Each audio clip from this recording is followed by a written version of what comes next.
প্রশ্ন, বিয়ে করার সময় কাবিন হয় 10 লাখ টাকা, আমার সামর্থ্য নাই দেওয়ার, বাবা মা, এটা কি তা, বাবা মা জোর করে করাইছে।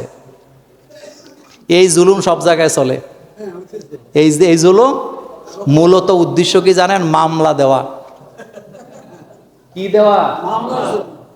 আপনি চিন্তা করছেন? হাসেন আপনি। মেয়ে বিয়ে দেওয়ার আগে মেয়ের জামাইয়ের বিরুদ্ধে মামলা দেওয়ার চিন্তা মাথার ঢুকে আছে। এই জন্য কামিনের অঙ্কটা বড় লাগবে, নাইলে মামলা দিয়া। হ্যাঁ, আমি কষ্টের কথা একটা বলি। গত কালকে আমাকে একজন ফোন দিছে, আমি কিন্তু কাজী, ম্যারেজ রেজিস্টার। ফোন দিয়ে আমাকে বলতেছে, আমার মেয়ের কাবিনটা এত টাকা হয়েছিল, তো আপনি একটু একটা সৈন্য বাড়ায় দিবেন।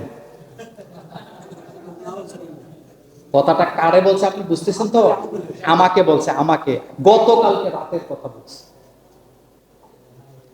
আমি বললাম, আপনি কি বলতেছেন? আপনি কাকে বলতেছেন আপনি জানেন? আমি 3 বার তাকে থামাইলাম, সে 3 বার আমাকে বারবার ঘুরে ফিরে বলতেছে। আমি বললাম, এখানে এটা সরকারি বালাম, এটা লিখা আছে, আর আমি এটা করব কেন? আমি এটা করলে আমার বিবেকের কাছে ধরা, ফেরেশতাদের কাছে রেকর্ড, আল্লাহর কাছে ধরা আছে না নাই? আমি তাকে 3 বার বলার পরে 3 বার সে আমাকে কথাটা রিপিট করছে। আমি শেষে ফোনটা কেটে আমি তাকে ব্লক করে দিছি। আমি আমার আল্লাহর জাতের কসম করে বলি, আমি তাকে ব্লক করে দিছি আল্লাহর সন্তুষ্টির জন্য। এই টাইপের মানুষ কখনো আমাদের জন্য নিরাপদ না, আমার ইমানের জন্য কখনো নিরাপদ হতে পারে না। কাবিন আপনার মেয়েকে ভাত খাওয়াবে না, এ কথা কেন বুঝাইতে পারতেছি না।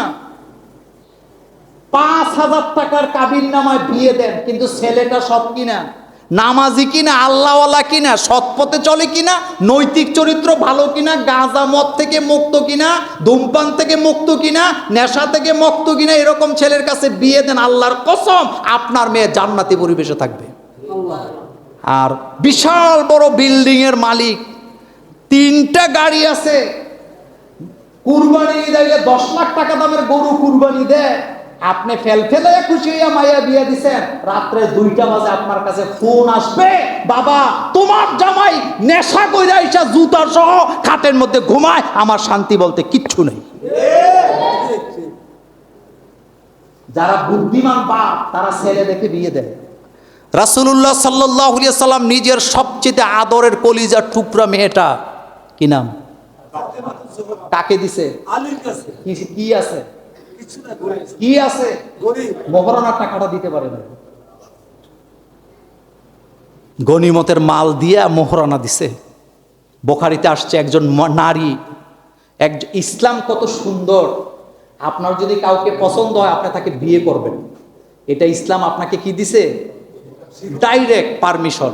কোনো মেয়ে পছন্দ হয়েছে, বাপের কাছে চলে যাও, আমি আপনার মেয়েকে পছন্দ করছি, আপনি আমার কাছে বিয়ে দেন, যদি যোগ্য মনে করে দিবে। কিন্তু তুই নেশা করিচ্ছে, হেতে মাইয়া না হইয়া নেশা করে, তো তোরে দেখলে পরে কব আল্লাহ বাঁচাইছে, এই ডাকাইতের কাছে দিলে আমও যাইতো। কিন্তু তুমি প্রতিষ্ঠিত ছেলে, তুমি প্রতিষ্ঠিত ছেলে, তোমার কাছে যদি বিয়ে না দিয়ে ভুল করে থাকে, সারা জীবন আফসোস করবে যে কি ছেলেটা হারাইলাম। রাসূলের কাছে মহিলা এসে ডাইরেক্ট প্রস্তাব দিছে, হুজুর আপনাকে আমি বিয়ে করতে চাই, এটা ইসলাম। রাসূল চুপ আছেন, তার মানে রাসূল করবে না। পেছন থেকে একজন সাহাবা বলেন, ইয়া রাসূলুল্লাহ সাল্লাল্লাহু আলাইহি ওয়াসাল্লাম, আপনি যদি অনুমতি দেন আমি এই মেয়েকে বিয়ে করব। রাসূল বললেন, তোমার কাছে কি মোহরানা আছে? হুজুর কিচ্ছু নাই। ঘরে যাও। ঘরে যাইয়া খুঁজতে খুঁজতে একটা লোহার আংটি পাইছে। কিসের আংটি? এটা কিসের আংটি? এটা রূপা। এটা কি? কিন্তু ওইটা কিসের আংটি? কয় টাকা দিয়ে কিনবেন আপনি? আংটিটা নিয়ে আসছে, বলতেছে হুজুর সারা ঘর খুঁজছি, এই লোহার আংটিটা ছাড়া আমার কাছে কিচ্ছু নাই। রাসূল বললেন, এই লোহার আংটিটার বিনিময়ে তুমি তাকে বিয়ে করো। 10 টাকার লোহার আংটি দিয়ে বিয়ে করা যায়। কিন্তু 40 লাখ টাকা মোহরানা না দিলে ভালো ছেলেগুলো বিয়ে করতে পারে। তা আপনার মাথায় একবারও ঢুকলো না ছেলেটা মাত্র লেখাপড়া শেষ করে সে কর্মজীবনে মাত্র গেল, তার কাছে 10 লাখ টাকা আসবে কোত্থেকে? এটা হারাম টাকা ছাড়া কখনো সৎ ছেলেদের কাছে যাওয়া সম্ভব হবে। এটা আপনি বুঝেন না কেন? এটা আপনি যতক্ষণ বুঝবেন না ততক্ষণ আপনার মেয়েকে শান্তির জায়গায় বিয়ে দিতে পারবেন। কথাকে বেশি বলে ফেললাম? এটা ঢুকে না কেন আপনার মাথায়? হুজুর মানুষ, আলেম মানুষ, তাও দেখি মাইয়া বিয়া দেওয়ার সময় উল্টা যায়।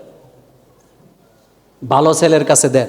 আমি একটা এই ব্যাপারে শেষ কথা বলি ভাইজান, আমার যদি টাকা পয়সা না থাকে, আমি যদি দরিদ্র হই, আপনি যদি আমার আত্মীয় স্বজন হন আর আপনি যদি আমাকে কিছু টাকা পয়সা দেন, আমার অভাবটা দূর হয় কি হয় না?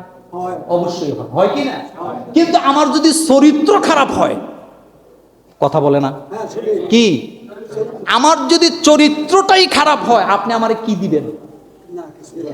আপনি আমারে কি দিবেন? আপনার মেয়ের জামাইটা যদি টাকা পয়সা দুর্বল হয়, আপনি তাকে কিছু টাকা পয়সা দিলে, হাদিয়া দিলে ব্যবসা বাণিজ্য করে খাইতে পারবে, মেয়েটা শান্তিতে থাকবে, 4টা ডাল ভাত হোক আলু ভর্তা দিয়ে খেয়ে শান্তিতে থাকবে।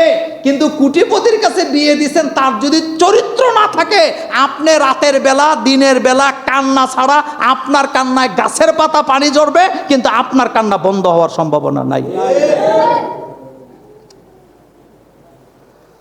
অনেকগুলো প্রশ্ন ছিল।